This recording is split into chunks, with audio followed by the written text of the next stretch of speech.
In my previous life, my childhood friend Sarah became incredibly successful.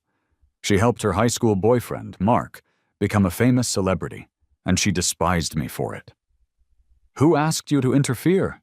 she would say. "I could have gotten into that top university without any help. You've been pretending to be depressed for years, always talking about ending your life. Why don't you just do it?" So I did. When I was reborn, I avoided Sarah completely. I worked behind the scenes to make sure she and Mark ended up together. Later, when she had lost everything, she knelt in the rain, filled with regret. "Alex," she said, "if I had listened to you back then, would things be different?"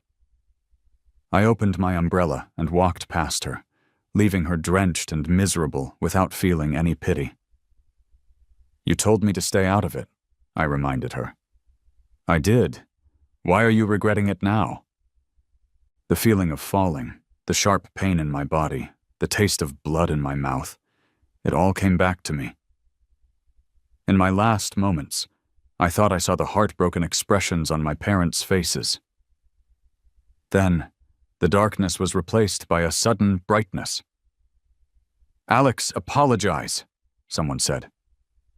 I looked around, confused. A blackboard filled with math problems, a rickety fan on the ceiling, desks piled with books. And there they were, my ex-wife and her high school crush. "Sarah, let it go," Mark said to her, his voice a mix of amusement and contempt, yet trying to sound forgiving. Alex was just a little upset. Everyone was whispering and looking at me. Sarah's face grew even more furious. My heart was racing, and my ears were ringing. What was happening? I was supposed to be dead. "What is this, Alex? Don't make me repeat myself." Sarah's cold voice brought me back to the present. It took me a moment to understand what was going on. I was back in high school. The person in front of me, demanding an apology without knowing the full story, was Sarah, my childhood friend, and the woman who had wished for my death. Today was the weekly school cleanup. My notebook, filled with all my mistakes from the semester, had gone missing. When I politely asked Mark about it, Sarah had rushed to his defense and started yelling at me. I pushed down the wave of hatred I felt and tried to stay calm. When I looked up, my eyes were red. "Sarah, that was my notebook," I said. "It had a whole semester's worth of my mistakes in it. You even helped me write down some of the examples." As a teenager, I had been proud and stubborn. When I argued with Mark, I refused to back down, which allowed him to play the victim and get sympathy from others. But now, I had learned from my past mistakes. I wasn't going after Mark directly. Emily, the class monitor, said that Mark was in charge of the trash today. I explained. I was just asking him. Perhaps because I had never shown this kind of vulnerability before, Sarah was momentarily speechless. The other students started to look at me with sympathy. "Sarah, don't be so harsh," said Emily, the class monitor I had mentioned. "Alex didn't do anything to Mark. I just told him who was on duty today. I wasn't lying." I sneered to myself. She hadn't lied, but she had certainly stirred up trouble between me and Mark, always siding with whoever was closer to Sarah. In my past life, I hadn't mentioned Emily at first. When I asked her about it later, she denied everything and said, "Alex, making a mistake is one thing, but you can't falsely accuse others." My missing notebook had somehow turned Mark and Emily into the victims. Emily's words had changed how everyone in the class saw me, and gradually no one believed me anymore. Sarah's disgust for me grew with each passing day. I wiped away my tears and turned to Mark, my voice trembling slightly, but my words clear. "I just asked if you saw my notebook in the trash, Mark. Why did you call everyone over to accuse me? Or," my tone shifted, "do you also think someone did this on purpose?" Mark's face turned pale, and he stammered, "What are you talking about? Since you're so concerned, why don't we go check the security cameras together?" I interrupted him, casually suggesting the idea. Mark fell silent, and Sarah looked at him with suspicion. I got the class president and another student to come with me to find the teacher and go to the security room. "It really was Mark," the class president whispered in surprise. The video showed Mark throwing my notebook on the floor, stomping on it a few times, and then tossing it in the trash. I was calm on the outside, but inside I felt a mix of amusement and sadness. Such a small thing had led to me being isolated and ostracized for so long in my previous life. Sarah's favoritism had made me lose my mind. I had cried for 2 whole classes before thinking to check the cameras, but by then, Mark had already deleted the footage. This time I didn't give him the chance. "Teacher, could you please make a copy of this recording for me?" I asked. The teacher looked uneasy. "Alex, you know about Mark's family situation. I'll have him apologize to you. How about we just—" "Teacher, he needs to apologize to me," I insisted. "This is bullying. I don't want to cause trouble for you, but I need this as evidence to protect myself." I knew the teacher wanted to smooth things over. Mark was a scholarship student from a poor county, and his good looks had made him popular. The school didn't want any negative publicity. But after dying once, I wasn't afraid of any of this. Just as I was about to say more, a clear voice came from behind me. "A person's family background shouldn't be an excuse for bad behavior. If the weak are always considered right, then no one would need to work hard.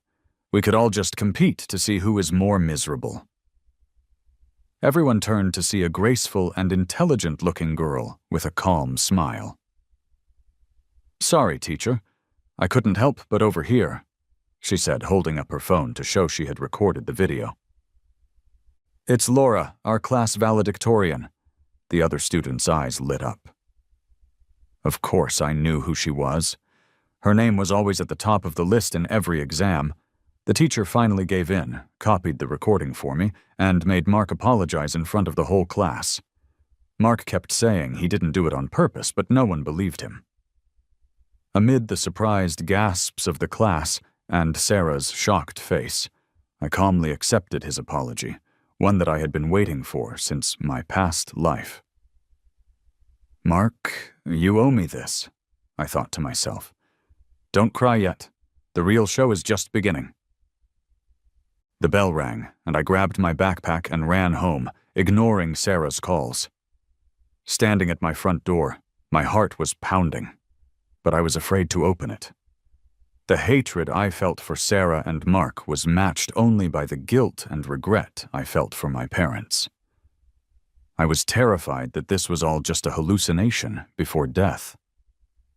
"Alex, what are you doing just standing there, kid? Come on in, you're all sweaty. How come you're home 20 minutes early today?" My parents' voices came from behind me. I turned around stiffly and saw the parents I had only seen in my dreams. I couldn't stop myself from running into their arms.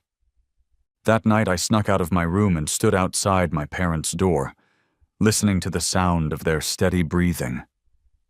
It was only then that I finally felt at ease. I was really reborn. My parents were alive, and everything could be different. "Alex," Sarah's voice made me freeze. It had only been a day, but it felt like a lifetime. I hadn't slept at all the night before, filled with excitement and joy as I replayed the events of my past life. Sarah and I had grown up together, but everything changed when Mark arrived. Mark, with his dazzling introduction on the podium, had captured Sarah's attention and gradually influenced her with his ideas of a carefree and adventurous youth. "Where I come from, a lot of kids drop out of school and start working. They come back a few years later as successful business owners, managing college graduates," he would say. "Sarah, I came to this big city to live, not to bury myself in books. You only get one youth, and I don't want to waste it." Back then, Mark would pull Sarah out of class, and they would run down the street in their school uniforms, attracting surprised stares from passers-by. Sarah, who had always been a rule follower, fell in love with this new sense of freedom, and with Mark, the one who had shown it to her. Sarah's parents had begged me to talk to her, but my attempts only made her more rebellious. "Alex, don't you have any passion for life? Why can't you be more like Mark?" she would say with a frown. The memories of 2 lifetimes merged as Sarah stood before me, calling my name with a frown. "Alex," she said again. I snapped back to reality, my voice calm. "What is it?" My cold response made her pause, and her voice sounded a little strained. "About yesterday." I cut her off. "There's no need to talk about it. Just tell Mark to stay away from me. I won't pursue what happened yesterday." The teacher, though biased, had reminded me that it was a minor issue. I wouldn't gain much by holding on to Mark's mistake, and besides, I had other plans for the 2 of them. Seeing that I wouldn't say more, Sarah sighed with relief, her gaze heavy. "That's good. Staying away is good too. I'm glad to see you're okay." Her words were confusing, and I didn't understand them at first. After she walked away, a shiver ran down my spine. Sarah's expression was completely different from the day before. The complicated and resistant look in her eyes was all too familiar. It was the same look she had given me years into our marriage. Could it be that Sarah was back too?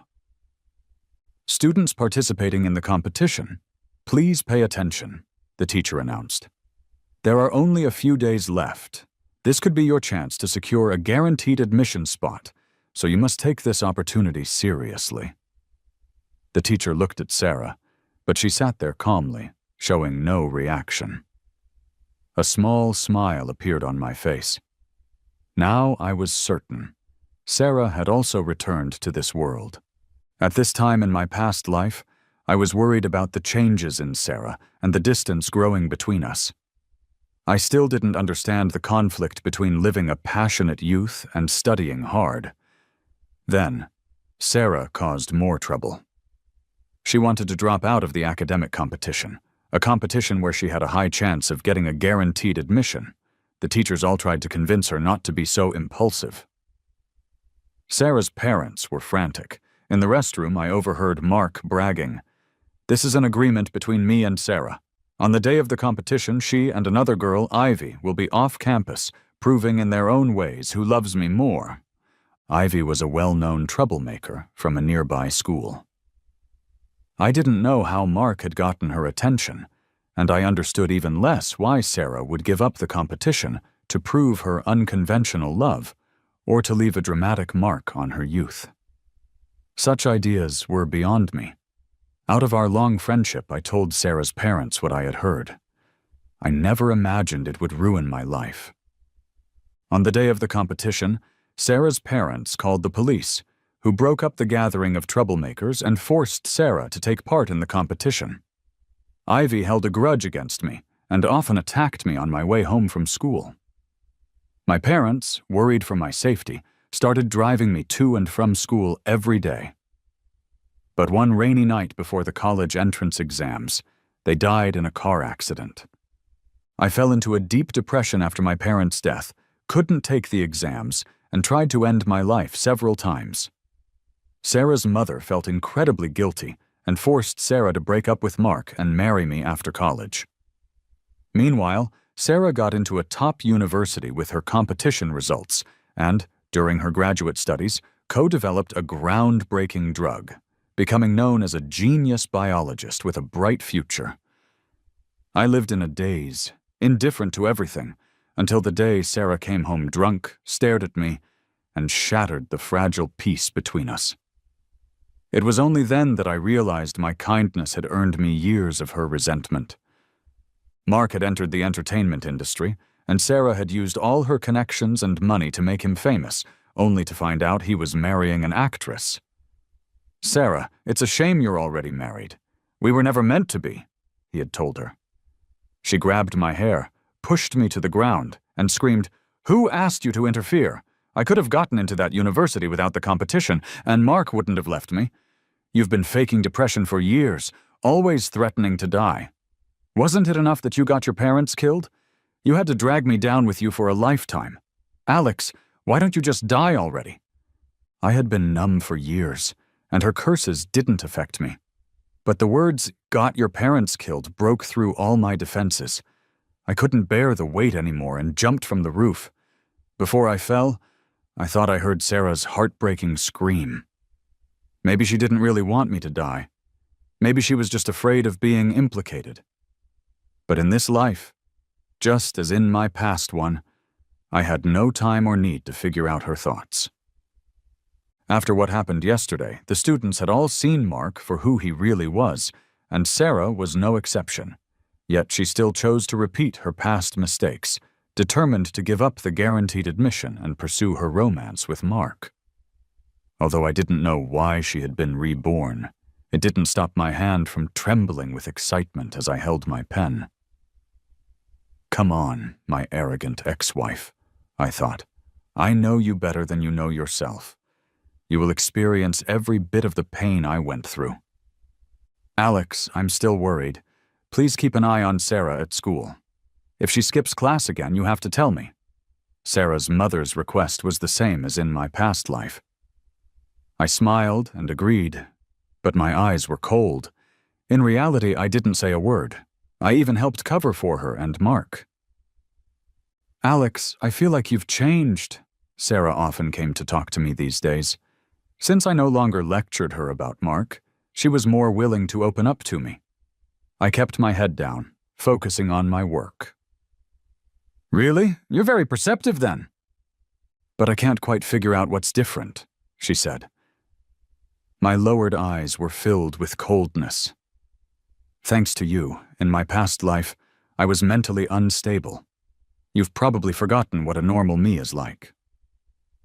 The academic representative suddenly slid a report card in front of me. "I know Alex got stronger." Seeing my improving scores and rank, a genuine smile appeared on my face. After so many years, I had forgotten a lot of the material, but thankfully, my ability to understand was better than when I was a teenager. With some effort, I could catch up. "Alex, I've highlighted the key points in your new mistake notebook." A brand new notebook flew over Sarah's head and landed on my desk. I dropped my cold attitude towards Sarah and smiled warmly at Laura. "Thanks, genius. I'll buy you a drink tomorrow." Laura waved her hand. "A drink is a must, but you also need to get into the top 200 in the next monthly exam." I smiled and agreed. Sarah watched our friendly interaction and interrupted. "Alex, what about your old mistake notebook?" "I threw it out," I replied flatly. "It was in the trash for so long, it's disgusting." She fell silent, her face darkening. After Laura left, Sarah remained in her seat, lost in thought. "Still here?" I asked impatiently. "Alex, when did you and Laura get so close?" she asked, a hint of annoyance in her voice. I found it amusing. "Sarah, you were the one who blindly sided with Mark without knowing the truth. You were the one who chose to protect him even when there was clear evidence against him. What right do you have to question who I'm friends with?" My voice grew louder, the suppressed hatred swirling inside me. No, Mark wasn't the most important thing. What I wanted to say was much more than that. There was also my self-righteous, years-long friendship, a kindness that felt like it had been thrown away, my parents' innocent deaths, your years of resentment, and the agony of my desperate jump from the building. In what way did I ever wrong you, Sarah? However, to Sarah, my words sounded like I was jealous of Mark, just as she remembered from her past. She paused, then smiled smugly. "Are you still fighting with Mark? I told you he's the one I like, and you're my most important friend. If you two get along, we can all still be good friends." I scoffed, suddenly feeling that I was also to blame. I was blind and foolish for not seeing how shameless Sarah was. If it weren't for my future plans, I would have slapped her right then and there. I was having an internal struggle, while Sarah looked at my report card with a flicker of hesitation in her eyes. Alarm bells went off in my head. I quickly pretended to be concerned. "The competition is tomorrow. Your mom asked me to remind you to go home early today so you don't mess up your performance."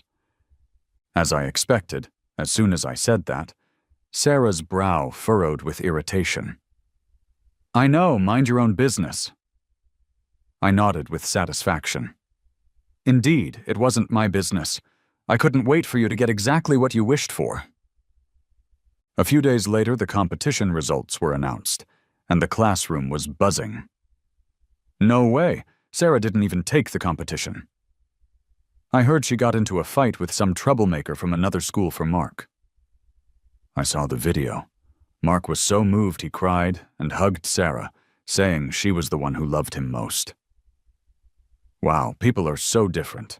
We spend our youth cramming for tests while they're skipping class, fighting, and making epic declarations of love. So romantic, like something out of a novel. I smiled and stood up. From the hallway, I could hear Sarah's mother's anguished cries. How could you do this? Your father and I saw you go into the school. How could you sneak out and get into a fight? How are you going to get into college without the competition results? Onlookers pointed and whispered. Sarah's face was a mix of pale and green, but her tone was defiant. Mom, even without the competition, even without breaking up with Mark, I can still get into that top university, and in the future I'll develop the most advanced biopharmaceuticals. I stood in the crowd, watching her quietly, knowing full well why her mother was so upset. Sarah had a talent for biology, but her other subjects were not great. To think she could get into a top university based solely on the standardized exams was a delusion, probably fueled by her past success and overconfidence. I just came from the office. All the teachers are praising your huge improvement, Laura said as she walked by, carrying a stack of homework, ignoring Sarah and her mother. Can't compare to you, I said, pointing to her name on the competition results board. You won a gold medal and you're still planning to take the standardized exams. She smiled. True, you have a major you like even more. For a real genius, guaranteed admission is just one option, but for some people, it might be their biggest chance. I glanced at Sarah and saw her gloomy face. A feeling of immense satisfaction washed over me. Sarah losing her chance at guaranteed admission was a done deal. Her sacrificial love for Mark and her pursuit of a rebellious youth were indeed different. Whether it was worth it, Sarah would find out sooner or later. Senior year flew by. The countdown to the college entrance exams hung over everyone's head. Sarah's story of giving up her guaranteed admission for love gradually faded from memory, except for Mark, who strutted around like a peacock. My girlfriend gave up her guaranteed admission for me, aren't you all jealous? He would say. The classmates would give a few half-hearted responses. Not getting the admiration he expected, he turned to me. Alex, I'm really sorry. Sarah used to care a lot about you, right? It's my fault for making you two grow apart. I pretended to be surprised. Sarah's concern. What would I do with that? Someone snorted with laughter. I heard a desk being kicked violently behind me, but didn't bother to turn around. Mark's face flushed red. Playing tough, huh? Don't think I don't know. You totally have a crush on Sarah. Oh yeah, totally, I said. I'm so into her. Seeing you two together is worse than death. Satisfied? The classmates couldn't help but burst out laughing. Alex? Sarah growled, her face grim. Without the halo of a student with guaranteed admission, Sarah was no longer in the limelight. Her parents and teachers were extremely disappointed in her, and her classmates looked at her differently. Even I, her formerly obedient childhood friend, often made sarcastic remarks. What are you yelling about? Laura's voice came from the doorway. She slapped the mock exam results onto the teacher's desk, her gaze towards Sarah cold and disdainful. Look how many points Alex is ahead of you. Who do you think you're bossing around? Everyone's teasing, gazes darted between Laura and me. I couldn't help but blush, and quickly nudged Laura back to her classroom. Sarah stared at my retreating back, lost in thought. Sarah, whose overall grades only put her in the middle of the pack, finally started showing signs of anxiety. She had no way out now. If she failed the college entrance exams, her past sacrifice for love would become a joke. Sarah began to desperately try to catch up, refusing Mark's invitation several times. But how could I let her succeed? "Sarah, did you and Mark have a fight? I heard he's going to a bar with Ivy tonight," I said during evening study hall, my expression sincere, as if I were genuinely worried about their love. Sarah clenched her pen and finally ran out. I smiled with satisfaction. That's right. Her time couldn't be solely dedicated to studying. She also had to make time for her love and her youth. "Teacher, Sarah and Mark skipped evening study hall again." The teacher's initial anger gradually turned to disappointment, and finally, he just sighed. Let her be. The biology teacher especially gave Sarah the cold shoulder. If I had known she was such a disappointment, I would have given the competition spot to another student. After the second mock exam results came out, I gave myself a night off from evening study hall, sneaking off to the track to run and stargaze. Unexpectedly, I ran into many classmates. We looked at each other and smiled, a silent understanding passing between us. Our eyes were filled with an unwavering determination. I looked up at the stars and asked myself, isn't a youth spent striving and struggling passionate enough? Sarah got pregnant and had an abortion. This news became the hottest gossip before the college entrance exams. I heard the principal was furious. Our school has been around for so many years, and this is the first time something like this has happened. Mark's parents came to the school to beg for leniency for her. Sarah's parents really laid into them, saying Sarah's uterus was damaged and demanding Mark pay hundreds of thousands in compensation. This is too much drama, right? Our school is a top-tier high school. This kind of thing is so embarrassing. Still envy those novel-like scenarios? Don't be ridiculous. We were just talking. Who knew they'd actually dare to do it? Sarah's mom fainted in the principal's office from high blood pressure. So pitiful. My fingers hovered over the keyboard for a long time before I finally hit send. The whole farce ended with Mark applying to drop out and Sarah taking a long leave of absence, never appearing at school again. The college entrance exams arrived as scheduled. My classmates, like warriors heading into battle, exchanged looks of conviction before wielding their pens, leaving their youth and sweat on the answer sheets. The days waiting for the results were filled with anxiety and excitement. Seeing the scores brought joy to some and sorrow to others. When filling out college applications, every point felt precious. The happiness of the whole family embracing upon receiving the acceptance letter. All of this was my youth. At the post-graduation class reunion, everyone chatted about their respective universities. Alex, your university is up north, right? The teacher specifically mentioned you, said you improved so much in your last year. Isn't that the truth? Alex and Sarah used to be so close. Who would have thought? Sarah, well, it's a pity. Which university did she apply to? A girl shook her head. Seems like an ordinary university. She was lucky not to have that incident with Mark put on her record. Actually, Sarah's scores shouldn't have been that low. Maybe her mental state was affected. Everyone fell silent for a moment, but the topic quickly shifted, and the atmosphere livened up again. Alex, congratulations. Our universities are in the same city. Let's keep in touch. Laura from the next table walked over with her glass, and I smiled and clinked glasses with her. College life was rich and colorful, and I enjoyed it thoroughly. During one vacation home, I saw my mom carrying many nutritional supplements and placing them by the door. Mom, who are you going to visit? Before my mom could answer, an angry shout came from downstairs. Get out! You chose this path yourself, and now you have the nerve to question your mother and me? Get out! My mother sighed softly. It's Sarah's mother. She's pregnant with her second child. She's older, so the pregnancy symptoms are quite severe. The sky outside was overcast, a loud clap of thunder, and then a torrential downpour.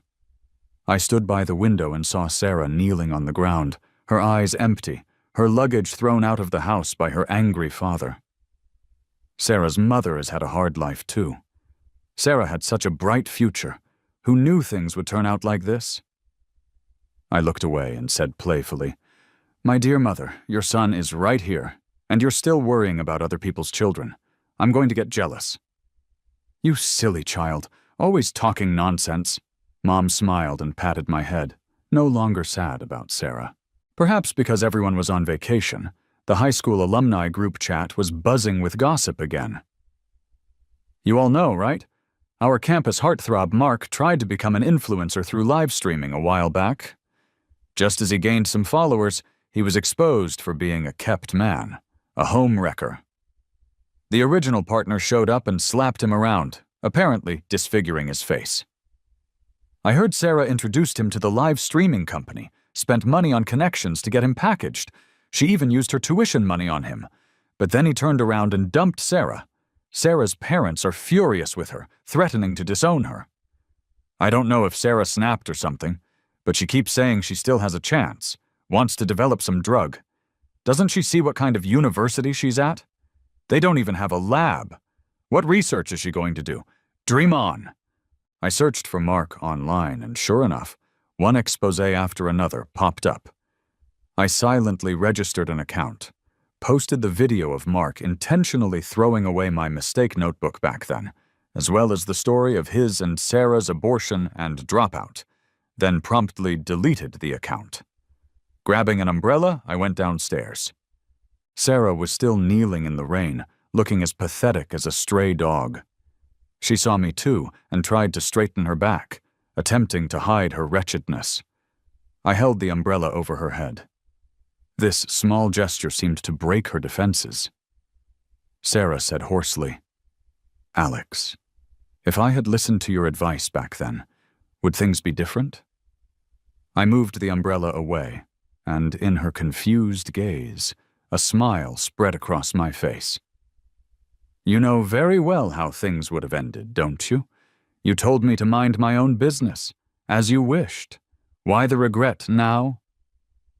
Sarah's face instantly turned deathly pale. Her lips trembled. "You don't thank me. I just helped cover for you and Mark, helped you achieve your wish of giving up the competition." I savored her miserable state, my smile growing wider. "Oh, and I also happened to remind your auntie she still had time to have another child. You didn't listen to advice, but your mother did." Sarah struggled to get up, but having knelt for too long, she collapsed to the ground. "Alex, how can you be so vicious?" The umbrella tilted slightly, shielding my actions from view. I lifted my foot and pressed it onto her face, grinding it a few times, just as she had done to me in our past life. "Angry already? It's not over yet. Hang in there, Sarah." I felt my voice was like a demon's whisper, chillingly cold in the rain. At Laura's invitation, I often visited her university to learn and observe. One day at lunch, a few familiar upperclassmen joined our table. One of them majored in biopharmaceuticals. I casually mentioned seeing the latest research on a certain drug in a foreign journal. Although the experiment had failed, their methodology had gained recognition from industry experts. That upperclassman's eyes lit up. After a flurry of searching on his phone, he quickly wolfed down his food and rushed off to the lab. The others teased him about being obsessed with academics, while I watched his retreating back and smiled. Indeed, in my previous life, after Sarah won her award, I had read her academic report over and over again just so I wouldn't embarrass her at her celebration party. I never expected to be met with her, "Why don't you just die already?" I couldn't understand the more detailed content of the report, but the key points I remembered were enough for someone with talent comparable to Sarah's to discover its brilliance. Sarah, your success was merely standing on the shoulders of giants. Without opportunities and platforms, your talent is but the glow of a firefly, fleeting and far from irreplaceable. A few months later, Laura handed me an award photo, an academic paper, and a handwritten thank you letter. The lab-obsessed senior had specifically asked her to thank me. The foreign journal article I mentioned had helped their team overcome an experimental hurdle, and the drug they developed had just received international organization certification. The young people in the photo were all brimming with ambition, shining in their respective fields. In the acknowledgement section of the academic paper, my name was prominently listed. Faced with this weighty gratitude, I felt it a loss, able only to bury an unspoken shame deep in my heart and offer them my sincerest congratulations. Later, I received a call from my mom. After some small talk, she mentioned Sarah's family. Sarah's mother gave birth a while ago. Mother and son are both fine. The old couple is much happier now. Sarah's mental state is very poor. A few days ago, she saw something on TV and suddenly went berserk, saying someone plagiarized her research and threatening to sue them. Sarah was sent to a psychiatric hospital. They said it's as if they never had this daughter. Oh, enough about other people's business. Quick, ask my son when he's coming home. Alex, Dad will pick you up at the station. My parents' voices echoed in my ears, filling my heart with warmth. The hatred and resentment of the past finally dissipated. I looked out the window. The sky was azure, the sunlight bright and dazzling. My phone chimed, a message from Laura. Hey, let's grab lunch together. I smiled and replied, then got up to meet her. My future is long and bright. Sarah's epilogue. I don't know why I was reborn. A flood of memories instantly rushed into my mind. The clearest was this afternoon, when Alex and Mark had an argument. I hadn't expected Mark to do something like that, but he said with red eyes, "You and Alex are so close. I was just a little jealous of him. I wanted your attention only on me." The dream of my youth stood before me. I couldn't refuse. The next day I found Alex. Knowing his personality, he wouldn't let it go easily. I wanted him to stop dwelling on it. To my surprise, he was extremely cold towards me and even more dismissive of Mark. This had never happened before. I didn't think much of it. Seeing a vibrant Alex, I breathed a long sigh of relief. This was good too. I could once again pursue my truest love, and he and his family could live well. Having learned my lesson, I didn't make a big deal out of it like last time. On the day of the competition, under my parents' watchful eyes, I walked into the school, but I didn't enter the exam hall. The day the competition results were announced, the whole school was in an uproar. My mother cried bitterly outside the classroom. The teacher who valued me most was utterly disappointed. The teasing and gossip from classmates were constant. For some people, this might be their biggest chance. Alex's words floated through the crowd. A bad premonition stirred within me, but I could only feign composure in front of everyone. No matter. The most important thing was that the boy I yearned for finally rushed into my arms. I finally had my handsome man. At that moment, I thought Alex really was a busybody. But my elation lasted only a short while. My persistently low grades made me panic. "Sarah, you really messed up, huh? Only 20 points higher than me. That score won't get you into that top university." Emily's mocking voice rang in my ears. I ignored her. I knew her words echoed what many were thinking. The more glamorous I once was, the more they now anticipated my downfall. What also frustrated me were Alex and Laura. Their far-leading scores, their growing closeness day by day, were all things I couldn't reach. Now, after refusing Mark a few times, he started throwing tantrums. "Sarah, did you and Mark have a fight? I heard he's going to a bar with Ivy tonight." During evening study hall, Alex's words made me freeze. I wanted to see concern in his eyes, but there was none, perhaps even a hint of schadenfreude.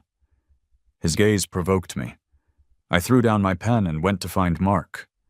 I didn't dare to distinguish right from wrong. I only knew that if I lost Mark again, I would truly become a laughingstock. That night, Mark took me to a hotel off campus. The obsession of 2 lifetimes made me lose my mind. I kept telling myself my choice wasn't wrong, until my mother fainted before my eyes. I felt like I'd been hit over the head. Mark's parents were vulgar, their saliva spraying on my face. My father, who had stood tall his whole life, bowed his head to plead for me. I silently took a long leave of absence, studied at home, and took the college entrance exams. My dismal scores were reflected in my parents' disappointed eyes. I casually filled in a few university choices. It's okay, I consoled myself. My research findings were firmly etched in my mind. As long as I could replicate the experimental data, I would still be the most promising biologist. After starting university, I was dumbfounded. In my past life, I had access to top-tier resources, equipment, funding, materials, mentors. I just needed to focus on my research. But here there wasn't even a separate lab. I was unwilling to accept this. Thinking of Mark's good looks, I gritted my teeth and used my tuition money to connect him with a live streaming company. If he could become an instant hit, it would also help me revive my dreams. I never expected Mark to be so heartless. So what if I spent your money? You owe me this. If it weren't for you, I wouldn't have been forced to drop out. He berated me, and then blocked me. All our past intimacy and sweet nothings vanished into thin air. When his name reappeared, it was accompanied by all sorts of scandals. I felt nothing. During a break, I went home. My mother's belly was swollen. Her eyes held a tenderness I hadn't seen in a long time. I couldn't believe it. I questioned them, screaming. My mother, her pregnancy at risk, looked pained. My father's slap landed heavily. I was kicked out of the house. Under the pouring rain, my mind was blank. How did it come to this? Why did it happen like this? An umbrella appeared over my head. I looked at Alex, clinging to him like a last ray of hope. But the ruthlessness in his voice terrified me. A clap of thunder exploded. I finally understood his abnormal behavior in this life. I wanted to argue with Alex, but he pressed me under his foot, saying it wasn't over. I couldn't help but tremble. What else did he want to do? The TV broadcasted the latest breakthroughs in biopharmaceutical research. I saw familiar experimental reports, saw unfamiliar faces go on stage to receive awards. The last thread in my mind snapped. That's my research. They plagiarized it. They're thieves, liars. I smashed the TV, tore up the journal. I wanted to sue them, to reclaim the honor that belonged to me. With an injection of a sedative, the world fell silent. On my first night in the psychiatric hospital, I had a rare good night's sleep. In my dreams, I remembered the past of the past. Alex was dead. My last memory of him was his desperate, empty, yet hate-filled eyes as he jumped from the rooftop. After giving my statement to the police, I sat in the station in a daze. My mother, rushing in, slapped me hard. Is this how you took care of Alex? If it weren't for you back then. I was extremely annoyed and cut her off. Enough! Back then! I didn't ask him to do those things for me. His parents weren't killed by me either. Why should I have to pay with my whole life? You. My mother was shocked by my words and raised her hand again. Quiet, both of you. This isn't the place for you to argue. Alex's family, come sign this. The police officer handed me a form and looked me up and down. I understood the disdain in his eyes. In the interrogation room, I had confessed what happened years ago. The facts were clear, nothing much to investigate. Alex's death was a suicide. Legally, I wasn't responsible. Returning home to the empty house, I shivered for no reason. In our wedding photo, Alex's smile was the same as ever. I recalled the day we took that photo. Suffering from depression, Alex's condition was always poor, but that day he forced himself to be cheerful and even apologized to me. "Sarah, I know your mom forced you. When I get a little better, I'll talk to her about us getting a divorce." I forgot what I was feeling at that moment. Looking back now, it was probably guilt. After we got married, I wasn't good to Alex. I should have been good to him, whether because of our childhood friendship or the misfortune his entire family suffered because they helped me. But this kindness was too heavy, suffocating me. I began to resent Alex, thinking more than once, I never asked him to. If I had known, I would rather he hadn't helped me. This thought reached its peak the day I learned Mark was engaged. Fueled by alcohol, I unleashed years of pent-up resentment. I hit Alex, spewing hurtful words. When I came to my senses, the wind on the rooftop was so cold. Amidst my terrified screams, Alex left decisively. On the table was a familiar manuscript, covered in dense annotations. It was my award-winning paper. Alex, to celebrate my success, had read the abstruse research report over and over again. The papers fluttered down. I didn't dare look at his eyes in the wedding photo. A small favor earns gratitude. A big one breeds resentment. At that moment, I finally admitted it all. My malice towards Alex stemmed from the clear knowledge that I owed him too much. I couldn't sleep night after night, forced to rely on alcohol and medication to numb myself. My lab work also fell behind, and my team members grew increasingly dissatisfied with me. I forced myself to rejoin the team, but chronic insomnia led to mental exhaustion, making it impossible for me to concentrate on experiments. "Sarah, winning the award was just the first step. If you continue to slack off like this, I'll have no choice but to remove you from the team." My parents took me to the hospital. The doctor's words plunged me into hell. I had developed a mental illness. The words I once used to mock Alex had come true for me. My mother cried, saying it was all karma.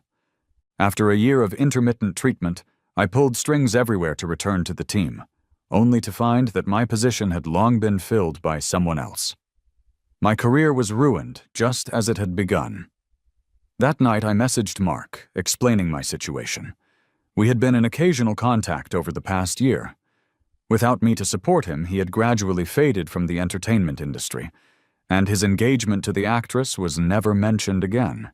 He repeatedly hinted that he wanted me to help him again, but I was powerless, and my replies were always vague. "Mark, is there still a chance for us?" I sent the message with a final shred of hope. Did I still love him that deeply? I didn't know. Perhaps it was just to prove that my long-held persistence wasn't wrong. However, the reply I received was a bright red exclamation mark. As if I had expected it. My heart was calm. I went to the rooftop where Alex had left. I closed my eyes and jumped. Drifting in and out of dreams, I returned to high school. The scene of Mark and me skipping class, talking nonsense about freedom, flashed by. The last image that lingered was Alex looking at me intently. "Sarah, stop skipping class. Your aunt and uncle are very worried about you, and I'm very worried too. All your years of hard work shouldn't go to waste." He frowned slightly, the concern in his eyes pure and genuine. All for me. Alex wanted to say more. I heard my own hoarse, choked voice say, "Okay." After 2 lifetimes, I finally knew what I had missed, but it was all too late.